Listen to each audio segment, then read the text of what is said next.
Hello दोस्तों, फिर से स्वागत है आप सभी का एक और नए वीडियो पर। तो दोस्तों, आज का जो वीडियो है ये बहुत ही ज़्यादा इम्पोर्टेंट है, क्योंकि आज का जो ये टॉपिक है ये हर एग्ज़ाम्स में पूछा जाता है। इस टॉपिक में से एक या दो क्वेश्चन हर एग्ज़ाम के अंदर आते हैं, चाहे आप एग्रीकल्चर सुपरवाइज़र की तैयारी कर रहे हो या फिर जेट ICR या BHU की तैयारी कर रहे हो। इसमें से एक या दो क्वेश्चन ज़रूर आते हैं। तो दोस्तों, वीडियो को बिना स्किप किए पूरा वीडियो ज़रूर देखना। वीडियो आपके लिए हेल्पफुल ज़रूर होने वाला है। तो दोस्तों, चलिए वीडियो शुरू करते हैं। आज हम पढ़ेंगे राजस्थान के जलवायु खंड, जिसमें सबसे पहले हम भारत की बात करें तो योजना आयोग के अनुसार भारत को 15 जलवायु खंडों के अंदर बांटा गया है। यहाँ से पहला प्रश्न बनता है कि भारत को कितने जलवायु खंडों के अंदर बांटा गया है, तो उसके अंदर भारत को 15 जलवायु खंडों के अंदर बांटा गया है। इसके बाद राजस्थान का अधिकांश हिस्सा है वो भारत के 14वें जलवायु खंड के अंदर उपस्थित है, जिसका नाम पश्चिमी शुष्क क्षेत्र है। यानी कि दोस्तों, जो भारत है उसको 15 जलवायु खंड के अंदर बांटा गया है, जिसमें से जो 14वां जलवायु खंड है उसके अंदर राजस्थान का अधिकांश हिस्सा है वो आता है, जिसका नाम पश्चिमी शुष्क क्षेत्र है। तो इस लाइन से भी एक और प्रश्न बनता है कि राजस्थान का जो अधिकांश हिस्सा है वो भारत के कौन से जलवायु खंड के अंतर्गत आता है। तो दोस्तों, इसका उत्तर 14वें जलवायु खंड के अंदर आता है, ये हो जाएगा। दोस्तों, इसके बाद अगला है राजस्थान का कुछ हिस्सा है वो 8वें खंड के अंतर्गत भी आता है। राजस्थान का अधिकांश हिस्सा है वो तो 14वें जलवायु खंड के अंदर तो आता है, लेकिन कुछ हिस्सा है जो 8वें जलवायु खंड के अंदर भी आता है। इसके बाद अगला है योजना आयोग के अनुसार राजस्थान को 10 जलवायु खंडों के अंदर बांटा गया है। योजना आयोग ने भारत को तो 15 जलवायु खंडों के अंदर बांटा, लेकिन राजस्थान को 10 जलवायु खंडों के अंदर बांटा गया है। दोस्तों, राजस्थान की जो मुख्य फसल है वो बाजरा, गेहूँ, चना, सरसों आदि है। राजस्थान का कुल क्षेत्रफल 3,42,239 वर्ग किलोमीटर है, लेकिन कई बार वर्ग किलोमीटर न देकर मिलियन हेक्टर के अंदर प्रश्न पूछ लेता है। तो 34.22 मिलियन हेक्टर राजस्थान का कुल क्षेत्रफल है। किलोमीटर के अंदर तो 3,42,239 वर्ग किलोमीटर आ गया, लेकिन अगर मिलियन हेक्टर में पूछे तो 34.22 मिलियन हेक्टर है। राजस्थान के आमतौर पर जो जलवायु है वो शुष्क या अर्ध शुष्क होती है, या फिर ज़्यादातर देखें तो यहाँ की जो जलवायु है वो शुष्क ही रहती है। तो दोस्तों, चलिए अब हम शुरू करते हैं राजस्थान के 10 जलवायु खंड कौन कौन से हैं उनकी जानकारी। बात करें पहले जलवायु खंड की, तो पहला जलवायु खंड आता है फर्स्ट ए, जिसका नाम क्या है पश्चिमी शुष्क मैदानी क्षेत्र। और इसके अंदर दो जिले आते हैं, एक तो आता है बाड़मेर और आता है जोधपुर। ये दो जिले इसके अंदर आते हैं। इसका नाम है पश्चिमी शुष्क मैदानी क्षेत्र। और इनका जो सामान्य नाम है ये ज़्यादातर पूछे जाते हैं। फर्स्ट ए, इसका सामान्य नाम मैंने बता दिया, पश्चिमी शुष्क मैदानी क्षेत्र है। और इस जलवायु खंड के अंदर दो जिले आते हैं, बाड़मेर और जोधपुर। इसके हम अगर क्षेत्रफल की बात करें तो इन दोनों का जो क्षेत्रफल है वो 47 लाख हेक्टेयर हो जाएगा। 47 लाख हेक्टेयर इसका क्या हो जाएगा, क्षेत्रफल हो जाएगा पहले जलवायु खंड का, जिसका नाम क्या है फर्स्ट ए, या फिर सामान्य नाम अगर देखें तो पश्चिमी शुष्क मैदानी क्षेत्र है। इसका क्षेत्रफल कितना है, 47 लाख हेक्टेयर है। अगर यहाँ की हम बात करें औसत वर्षा की, तो यहाँ की जो औसत वर्षा है वो 100 से 300 mm है। 100 से 300 mm यहाँ की क्या है, औसत वर्षा है। दो जिले याद रख लेना, बाड़मेर और जोधपुर, ये किसके अंदर आते हैं, फर्स्ट ए के अंदर आते हैं। ये पश्चिम साइड में स्थित है, तो इनका नाम पश्चिमी शुष्क मैदानी क्षेत्र हो गया। अब बात कर लेते हैं यहाँ की मुख्य फसलें कौन कौन सी है। तो यहाँ की जो मुख्य फसलें हैं वो है बाजरा, ज्वार, बाजरा है यहाँ की, ज्वार भी है, मोट आ गया, वो भी यहाँ की क्या है मुख्य फसल है, यहाँ पर सबसे ज़्यादा उगाए जाते हैं। इसके बाद अगला जलवायु खंड कौन सा है, फर्स्ट बी। अगर फर्स्ट बी जलवायु खंड की अगर हम बात करें तो इसके अंदर दो जिले आते हैं, एक तो आता है श्रीगंगानगर और एक आता है हनुमानगढ़। और इसके सामान्य नाम की अगर हम देखें तो उत्तरी पश्चिमी सिंचित मैदानी क्षेत्र, ये उत्तर और पश्चिम दिशा के मध्य में आता है। ये उत्तर दिशा हो गई और ये पश्चिम दिशा, इसके मध्य क्या आता है, ये श्रीगंगानगर और हनुमानगढ़ आता है। और यहाँ पर इंदिरा गांधी नहर के द्वारा सर्वाधिक सिंचाई की जाती है, इसके कारण इसका नाम उत्तरी पश्चिमी सिंचित मैदानी क्षेत्र आ गया, क्योंकि यहाँ पर इंदिरा गांधी नहर के द्वारा सिंचाई की जाती है। इसके अंदर दो जिले हैं, श्रीगंगानगर और हनुमानगढ़। अगर इसके क्षेत्रफल की बात करें तो 21 लाख हेक्टेयर इसका क्या है, क्षेत्रफल आता है। 21 लाख हेक्टेयर इसका क्षेत्रफल है। क्षेत्रफल याद रखना, 21 लाख हेक्टेयर, बहुत ही ज़्यादा इंपॉर्टेंट पर्सन है। 21 लाख हेक्टेयर इसका क्षेत्रफल है। और यहाँ की औसत वर्षा की बात करें तो यहाँ की औसत वर्षा 100 से 300 mm होती है, 100 से 300 mm होती है। इसके बाद इसके अगर हम बात करें मुख्य फसलों की, तो यहाँ की जो मुख्य फसलें हैं वो है गेहूँ, गेहूँ है, सरसों है यहाँ की मुख्य फसलें। और जैसे इसके बाद कई फसलें हैं, जैसे कपास भी यहाँ पर सर्वाधिक उगाई जाती है। ऐसे अन्य फसलें भी है जो यहाँ पर उगाई जाती है, लेकिन मुख्य है जो गेहूँ, सरसों, कपास ये है। तो आप इन तीनों फसलों को याद रख लेना कि यहाँ पर कौन सी फसलें उगाई जाती है। वैसे श्रीगंगानगर को अनाज का कटोरा भी कहते हैं, क्योंकि यहाँ पर गेहूँ, सरसों ये सर्वाधिक उगाए जाते हैं। अब बात करते हैं अगले जलवायु खंड की, जिसका नाम है फर्स्ट सी। अगर इसके सामान्य नाम अगर हम देखें तो इसका सामान्य नाम है अतिशुष्क। अतिशुष्क अल्पसिंचित उत्तरी पश्चिमी मैदानी क्षेत्र है। अतिशुष्क अल्पसिंचित उत्तरी पश्चिमी मैदानी क्षेत्र। अब उत्तरी पश्चिमी नाम कैसे आया ये मैं बता देता हूँ। ये क्या है, उत्तर और ये पश्चिम, इसके मध्य ये जिले आते हैं। इसके अंदर मैं आपको बता दूं 3 जिले आते हैं, एक तो चूरू और बीकानेर और जैसलमेर, ये 3 जिले आते हैं। चूरू इसके अंदर पूरा नहीं आते हैं, इसमें चूरू की 4 तहसीलें आती है। चूरू की 4 तहसील है वो फर्स्ट सी के अंदर आती है। अगर बात करें फर्स्ट सी है उसके क्षेत्रफल की, तो इसका क्षेत्रफल है 77 लाख हेक्टेयर, जो कि क्या है, सबसे बड़ा जलवायु खंड है। 77 लाख हेक्टेयर इसका क्या है, क्षेत्रफल है। 77 लाख हेक्टेयर, ये याद रख लेना। सबसे बड़ा जलवायु खंड कौन सा है, फर्स्ट सी है। इसके अंदर कौन कौन से जिले आते हैं, इसके अंदर जैसलमेर आता है, बीकानेर आता है और चूरू आता है। चूरू पूरा इसके अंदर नहीं आता है, इसके अंदर जो चूरू है उसकी 4 तहसीलें आती है। इसके बाद बात करें इसकी औसत वर्षा की, तो यहाँ की भी जो औसत वर्षा है वो भी 100 से 300 mm है। यहाँ की जो औसत वर्षा है वो भी 100 से 300 mm है। यहाँ की मुख्य फसलों की बात करें तो यहाँ पर सबसे ज़्यादा चना भी उगाया जाता है, मूंगफली हो गई, यहाँ पे मूंगफली भी यहाँ पर उगाई जाती है। अगर हम बात करें खजूर, वो भी यहाँ पर उगाए जाते हैं। गंवार भी यहाँ पर उगाए जाते हैं, मोती भी यहाँ पर उगाए जाते हैं। तो जो फसलें हैं उसमें बहुत ही कम पर्सन पूछता है, लेकिन सबसे ज़्यादा जो पर्सन पूछता है वो या तो इनके सामान्य नाम से पूछता है या फिर जिले का नाम देकर पूछ लेता है कि ये ज़िला किस खंड के अंतर्गत आता है। और दोस्तों जो क्षेत्रफल है वो ज़रूर से याद रख लेना कि कौन से जलवायु खंड का कितना क्षेत्रफल है। और जो ये नोट्स है इनकी PDF आपको डिस्क्रिप्शन में मिल जाएगी। आप हमारे टेलीग्राम ग्रुप पर ज़रूर ज्वाइन हो जाना, वहाँ पर हम ये PDF भेजते रहते हैं। और अब वीडियो अगर आपको पसंद आ रहा हो तो वीडियो को लाइक करना, चैनल पर नए हो तो चैनल को भी ज़रूर सब्सक्राइब कर लेना। इसके बाद बात कर लेते हैं चौथे जलवायु खंड की, जिसका नाम है सेकंड ए जलवायु खंड की बात कर लेते हैं। अगर इसका सामान्य नाम देखें तो इसका सामान्य नाम है जलोत्स्कर का अंतःवर्ती मैदानी क्षेत्र। इसका नाम है जलोत्स्कर का अंतःवर्ती मैदानी क्षेत्र। इसके अंदर हम बात करें कि सेकंड ए के अंदर कौन से जिले आते हैं, तो इसके अंदर है 3 जिले आते हैं, जिसके अंदर सिक्कर आता है, झुंझुनू आता है और नागौर, ये 3 जिले इसके अंतर्गत आते हैं। सेकंड ए के अंतर्गत सिक्कर, झुंझुनू और नागौर, ये 3 जिले आते हैं। नाम मैंने आपको बता दिया, जलोस्कर का अंतःवर्ती मैदानी क्षेत्र है। अगर यहाँ के क्षेत्रफल की बात करें तो 37 लाख हेक्टेयर यहाँ का क्षेत्रफल है। 37 लाख हेक्टेयर यहाँ का क्षेत्रफल है। सबसे बड़ा मैंने आपको बता दिया है कौन सा है। सबसे बड़ा जो जलवायु खंड था वो फर्स्ट सी था, जिसका क्षेत्रफल कितना था, 77 लाख हेक्टेयर था। इसका कितना है, 37 लाख हेक्टेयर है। सेकंड ए 3 जिले बता दिए, नागौर, सिक्कर और झुंझुनू। अगर यहाँ की औसत वर्षा की बात करें तो यहाँ की औसत वर्षा 300 से 500 mm होती है, 300 से 500 mm होती है। और यहाँ की जो मुख्य फसलें है वो है चंवला यहाँ की मुख्य फसल है। मोट यहाँ की मुख्य फसल है। मूंग है वो भी यहाँ पे क्या है, मुख्य फसल है। मेथी भी यहाँ पर सर्वाधिक मात्रा में उगाई जाती है। तो ये याद रख लेना, चंवला, मोट, मूंग, मेथी यहाँ पर सर्वाधिक उगाए जाते हैं, यहाँ की मुख्य फसल है। और जो क्षेत्रफल और जो सामान्य नाम है ये ज़रूर याद रख लेना। अब बात करें 5वें जलवायु खंड की, तो इसका नाम है सेकंड बी। 5वां जलवायु खंड है सेकंड बी। इसका नाम क्या है, इसका नाम है लूनी नदी का अंतःवर्ती मैदानी क्षेत्र। यहाँ का नाम है सेकंड बी। 5वां जलवायु खंड है जिसका नाम सेकंड बी है। अगर सामान्य नाम देखें तो लूनी नदी का अंतःवर्ती मैदानी क्षेत्र यहाँ का नाम है। और दोस्तों इसके अंदर मैं आपको बताऊँ कौन कौन से जिले आते हैं, तो इसके अंदर 3 जिले आते हैं। एक आता है जालौर, एक आता है पाली और एक आता है सिरोही। ये यहाँ के जो 3 जिले हैं वो इसके अंतर्गत आते हैं। ये है लूनी नदी का अंतःवर्ती मैदानी क्षेत्र। अगर यहाँ के क्षेत्रफल की अगर हम बात करें तो वो होता है 30 लाख हेक्टेयर यहाँ का क्षेत्रफल है। 30 लाख हेक्टेयर यहाँ का क्षेत्रफल है। और अगर हम बात करें यहाँ की औसत वर्षा, तो औसत वर्षा होती है 300 से 500 mm। इसका क्षेत्रफल कितना हुआ, 30 लाख हेक्टेयर, और यहाँ की औसत वर्षा है 300 से 500 mm। 3 जिले आ गए, जालौर, सिरोही और पाली। इसके साथ ही साथ अगर यहाँ की मुख्य फसलों की बात करें तो यहाँ पर बाजरा यहाँ पर उगाया जाता है, जीरा यहाँ पर उगाया जाता है, बाजरा हो गया, जीरा यहाँ पर उगाया जाता है, तिल भी यहाँ पर उगाया जाता है। तो ये 2 से 3 जो फसलें हैं वो ये याद रख लेना। बस इसमें जो मेन है वो है इसका सामान्य नाम और यहाँ के जो क्षेत्रफल है वो, और कौन सा जिला किस खंड के अंतर्गत आता है वो याद रख लेना। ये बहुत ही ज़्यादा इंपॉर्टेंट है।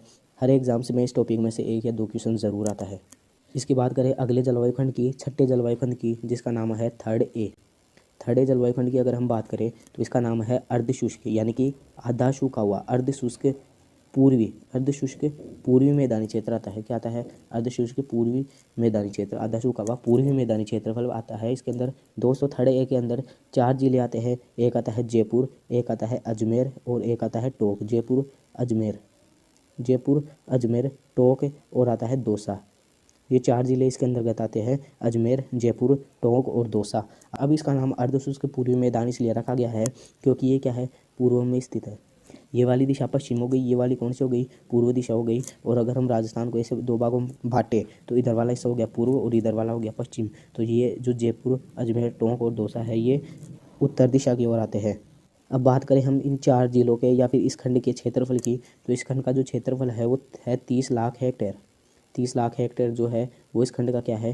क्षेत्रफल है। 30 लाख हेक्टेयर इस खंड का क्षेत्रफल है। इसके अंदर मैंने बता दिया 4 जिले हैं, अजमेर, जयपुर, टोंक और दौसा। और सामान्य नाम है वो ज़रूर याद रख लेना। इसका सामान्य नाम अर्धशुष्क पूर्वी मैदानी क्षेत्र है। इसके बाद बात करें औसत वर्षा की यहाँ की, तो यहाँ की जो औसत वर्षा है वो है 500 से 700 mm। 500 से 700 mm यहाँ की औसत वर्षा है। और यहाँ की अगर मुख्य फसलों की बात करें तो यहाँ की मुख्य फसलें हैं मटर है, गेहूँ है और टमाटर है, मूंगफली है, बेर है, आंवला है, अंगूर है। ये यहाँ की क्या है? मुख्य फसल है। क्षेत्रफल 30 लाख हेक्टेयर है। 4 जिले आते हैं, जयपुर, अजमेर, टोंक और दौसा। इसके बाद इसके हमने बात की औसत वर्षा की, तो यहाँ की जो औसत वर्षा है वो 500 से 700 mm होती है। और इसका जो सामान्य नाम था ये अर्धशुष्क पूर्वी मैदानी क्षेत्र है। ये नाम मैं बार बार इसलिए बता रहा हूँ क्योंकि ये बहुत ही ज़्यादा इंपॉर्टेंट है। जो क्वेश्चन बनता है वो सामान्य नाम से ही बनता है। क्वेश्चन ऐसे बनता है कि जैसे जयपुर है तो इसमें पूछ लेता है कि जयपुर राजस्थान के कौन से खंड के अंतर्गत आता है, तो उसमें ऑप्शन अगर थर्ड ए या फिर और अगर सेकंड बी या थर्ड ए ऐसे दे रखा हो तो थर्ड ए हो जाएगा। लेकिन कई बार ये सामान्य नाम दे देता है, यानी कि अर्धशुष्क पूर्वी मैदानी क्षेत्र में है या लूनी नदी के अंतर्वर्ती मैदानी क्षेत्र में है, तो इसका जो उत्तर है वो अर्धशुष्क पूर्वी मैदानी क्षेत्र हो जाएगा। अगला जो जलवायु खंड है उसका नाम है थर्ड बी, जो कि 7वां जलवायु खंड है। इसका नाम है थर्ड बी। इसके सामान्य नाम की बात करें तो इसका नाम है बाढ़ संभावित। क्या है? बाढ़ संभावित पूर्वी मैदानी क्षेत्र। ये भी क्या आता है? पूर्वी में स्थित है पूर्वी मैदानी क्षेत्र। इसके अंदर आता है बाढ़ संभावित पूर्वी मैदानी क्षेत्र है ये, है ना। इसके अंदर हम बात करें कौन कौन से जिले आते हैं, तो इसके अंतर्गत 5 जिले आते हैं। एक आता है अलवर, एक आता है भरतपुर, एक आता है धौलपुर, एक आता है करौली और एक आता है सवाई माधोपुर। ये 5 जिले इसके अंतर्गत आते हैं। पूर्व दिशा के अंदर भी ये स्थित है, तो इसके कारण इनका नाम बाढ़ संभावित पूर्वी मैदानी क्षेत्र हो गया। थर्ड बी की मैं बात कर रहा हूँ। थर्ड बी सामान्य नाम वापस बता देता हूँ। सामान्य नाम जो है वो बाढ़ संभावित पूर्वी मैदानी क्षेत्रफल है। सामान्य नाम में बता देता हूँ। सामान्य नाम है बाढ़ संभावित पूर्वी मैदानी क्षेत्र। और इसके अंदर 5 जिले आते हैं, अलवर, भरतपुर, धौलपुर, करौली और सवाई माधोपुर। ये 5 जिले इसके अंतर्गत आते हैं। अगर मैं बात करूँ यहाँ के क्षेत्रफल की, तो यहाँ का जो क्षेत्रफल है वो है 27 लाख हेक्टेयर। यहाँ का क्या है?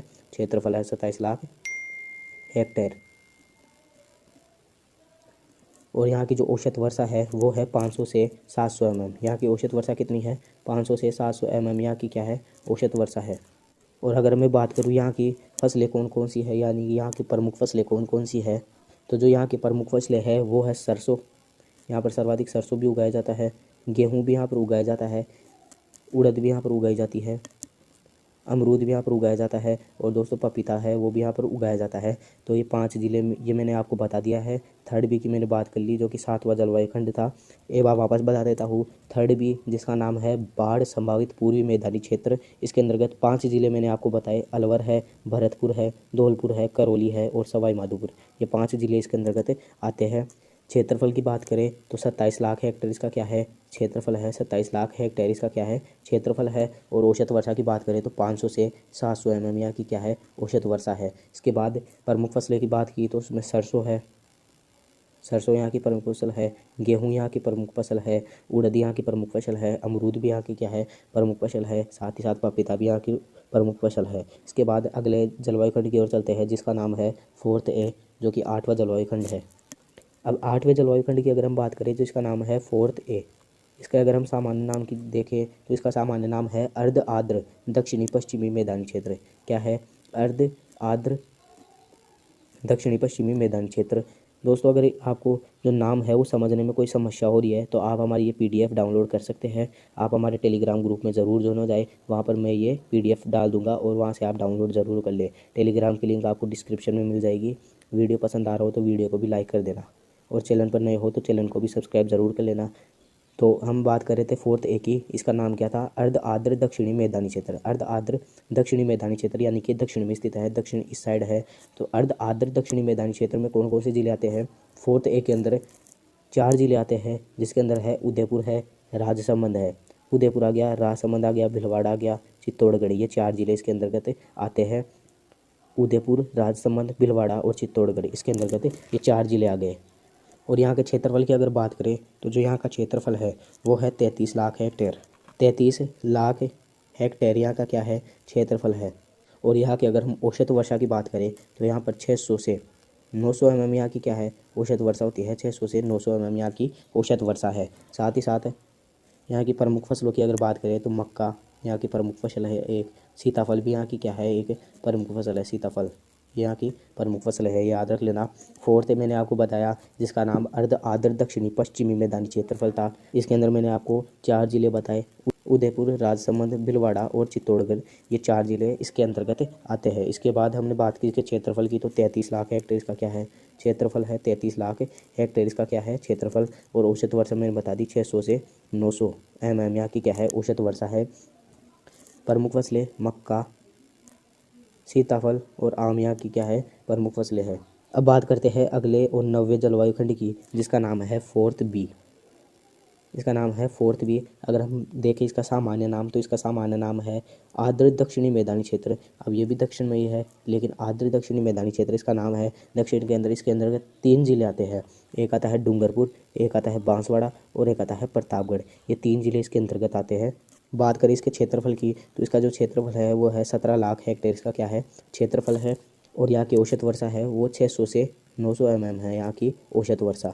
600 से 900 mm यहाँ की औसत वर्षा है। 17 लाख हेक्टेयर यहाँ का क्षेत्रफल है। और अगर बात करें कौन से जिले आते हैं तो 3 जिले आते हैं, डूंगरपुर, बांसवाड़ा और प्रतापगढ़। ये 3 जिले इसके अंतर्गत आते हैं। इसका नाम क्या है? आर्द्र दक्षिणी मैदानी क्षेत्र इसका नाम है। और 4th बी इसको शॉर्ट में बोलते हैं 4th बी या और इसका सामान्य नाम आर्द्र दक्षिणी मैदानी क्षेत्र है। अब इसके बाद बात करें अंतिम खंड की तो इसके अंदर अंतिम खंड जो बचा है वो है 5th ए, जो कि 10वां जलवायु खंड है, सबसे अंतिम जलवायु खंड है। अगर इसकी हम बात करें सामान्य नाम की तो इसका नाम है अति आर्द्र दक्षिणी पूर्वी मैदानी क्षेत्र, यानी कि बहुत ज़्यादा आर्द्र। अति आर्द्र का नाम आ गया। अति आर्द्र दक्षिणी यानी दक्षिण और पूर्वी यानी कि इस साइड में जो आएगा ये जो जिले आएंगे वो इसके अंतर्गत आएंगे। तो इसके अंदर अति आर्द्र दक्षिणी पूर्वी मैदानी क्षेत्र है। इसके अंतर्गत 4 जिले आते हैं जिसके अंदर है बूंदी, कोटा, झालावाड़ और बारा। ये 4 जिले इसके अंतर्गत आते हैं जिसमें मैं नाम बता दिया है झालावाड़, बारा, कोटा और बूंदी। अब बात करते हैं इसके क्षेत्रफल की तो इसका क्षेत्रफल है 27 लाख हेक्टेयर। इसका क्षेत्रफल कितना है? 27 लाख हेक्टेयर इसका यहाँ का क्षेत्रफल है, 27 लाख हेक्टेयर। और अब बात करते हैं इसकी औसत वर्षा की तो यहाँ की जो औसत वर्षा है वो है 650 से 1100 mm। सबसे ज़्यादा वर्षा यहाँ पर होती है 650 से 1100 mm यहाँ की वर्षा है। मैंने क्षेत्रफल बता दिया है। और इसके बाद हम बात करें प्रमुख फसल की तो यहाँ की प्रमुख फसलें में सबसे ज़्यादा यहाँ पर उगाई जाती है दालें। दालें है वो सबसे ज़्यादा यहाँ पर उगाई जाती है। सोयाबीन यहाँ पर सबसे ज़्यादा, उसमें से सबसे ज़्यादा सोयाबीन उगाया जाता है। और मसूर भी यहाँ पर उगाई जाती है। मसूर भी यहाँ पर उगाई जाती है। साथ ही साथ धनिया भी यहाँ पर उगाया जाता है। धनिया भी यहाँ पर उगाया जाता है। लहसुन है, संतरा, ये सब यहाँ पर उगाए जाते हैं। तो हमने बात की कौन से खंड की? अंतिम खंड 10वां खंड है जिसका नाम है 4th ए। सामान्य नाम हमने देखा अति आर्द्र यानी कि बहुत ज़्यादा आर्द्रता होगी दक्षिणी पूर्वी दिशा के अनुसार। इसका नाम है अति आर्द्र दक्षिणी पूर्वी मैदानी क्षेत्र। इसके हमने देखे जिले कौन कौन से हैं तो इसके अंतर्गत 4 जिले थे जिसमें था बूंदी, कोटा, झालावाड़ और बारा। ये 4 जिले इसके अंतर्गत थे। इसके अंदर हम बात करें क्षेत्रफल कितना है तो इसका क्षेत्रफल है वो 27 लाख हेक्टेयर है। 27 लाख हेक्टेयर इसका क्या है? क्षेत्रफल है। इसके बाद अगला है इसकी औसत वर्षा तो इसकी औसत वर्षा थी 650 से 1100 mm इसकी औसत वर्षा है। इसके बाद हमने बात की यहाँ की प्रमुख फसल की तो यहाँ पर सबसे ज़्यादा दालें उगाई जाती है। दालों में से भी सबसे ज़्यादा हम देखें तो यहाँ पर सोयाबीन आता है, वो सबसे ज़्यादा उगाया जाता है सोयाबीन। और मशहूर हो गया, धनिया हो गया, लहसुन हो गया, संतरा, ये सबसे ज़्यादा यहाँ पर उगाए जाते हैं। तो ये हमारे 10 जलवायु खंड है वो पूरे होते हैं। तो दोस्तों इसके बाद बात कर लेते हैं कुछ महत्वपूर्ण प्रश्नों की, कौन से प्रश्न इसमें से आ सकते हैं। तो दोस्तों सबसे पहला प्रश्न जो है वो ऐसे पूछा जा सकता है कि सबसे बड़ा जलवायु खंड कौन सा है। तो हमने देखा था सबसे बड़ा जलवायु खंड था फर्स्ट सी, सामान्य नाम देकर भी पूछ सकता है। सामान्य नाम था उसका अतिशुष्क अल्पसिंचित उत्तरी पश्चिमी मैदानी क्षेत्र। और दोस्तों जो यहाँ का क्षेत्रफल था वो था 77 लाख हेक्टेयर, जो कि सबसे बड़ा क्या है जलवायु खंड है। इसके बाद बात करें सबसे छोटा जलवायु खंड कौन सा है। तो दोस्तों जो सबसे छोटा जलवायु खंड है वो है फोर्थ बी सबसे छोटा जलवायु खंड है। अगर इसके सामान्य नाम की देखें तो इसका सामान्य नाम है आर्द्र दक्षिणी मैदानी क्षेत्र। आर्द्र दक्षिणी मैदानी, ये दक्षिण में ये वाला जो 3 जिले आए थे धौलपुर, बांसवाड़ा और प्रतापगढ़, ये क्या है फोर्थ बी के अंतर्गत आते हैं। अगर इसके क्षेत्रफल की बात करें तो 17 लाख हेक्टेयर इसका क्षेत्रफल था, जो कि क्या है सबसे छोटा जलवायु खंड है, 17 लाख हेक्टेयर। अब दोस्तों इसके बाद हम बात करें अगले प्रश्न की, तो इसका अगला प्रश्न बन सकता है सबसे आर्द्र खंड कौन सा है, यानी कि सबसे आर्द्र कौन सा जिला है, यानी कि यहाँ पर सबसे ज़्यादा नमी है, कौन सा खंड है जहाँ पर सबसे ज़्यादा नमी है। तो इसके अंतर्गत हमने 4 जिले देखे थे, बूंदी, कोटा, झालावाड़ और बारा, जो कि किसके अंतर्गत थे, फिफ्थ ए के अंतर्गत थे। यानी कि सबसे जो आर्द्र जलवायु खंड है वो फिफ्थ ए है, जिसके अंतर्गत 4 जिले देखे, बूंदी, कोटा, झालावाड़, बारा, और इसका जो क्षेत्रफल था वो था 27 लाख हेक्टेयर। इसका क्या था क्षेत्रफल था 27 लाख हेक्टेयर। और दोस्तों इसके बाद सबसे आर्द्र हमने देख लिया। अब इसके बाद बात कर लेते हैं कि सबसे शुष्क यानी कि सबसे सूखा हुआ जलवायु खंड कौन सा है। तो सबसे शुष्क की अगर हम बात करें तो सबसे शुष्क हमने अभी देखा था फर्स्ट सी, जिसका नाम क्या था अतिशुष्क अल्पसिंचित उत्तरी पूर्वी मैदानी क्षेत्र। तो फर्स्ट सी है वो बहुत ही ज़्यादा क्या है शुष्क मैदानी क्षेत्र है, जो सबसे सूखा जलवायु खंड है फर्स्ट सी। क्षेत्रफल वही है 77 लाख हेक्टेयर। दोस्तों ये PDF में टेलीग्राम ग्रुप पर डाल दूंगा, ज़रूर से डाउनलोड कर ले। और वीडियो अगर पसंद आए तो वीडियो को ज़रूर लाइक करना दोस्तों। ऐसे ही एजुकेशन से रिलेटेड वीडियो हम लाते रहेंगे। वीडियो अगर अच्छा लगा हो तो कमेंट करके ज़रूर बताना दोस्तों। मिलते हैं अगले वीडियो में, धन्यवाद।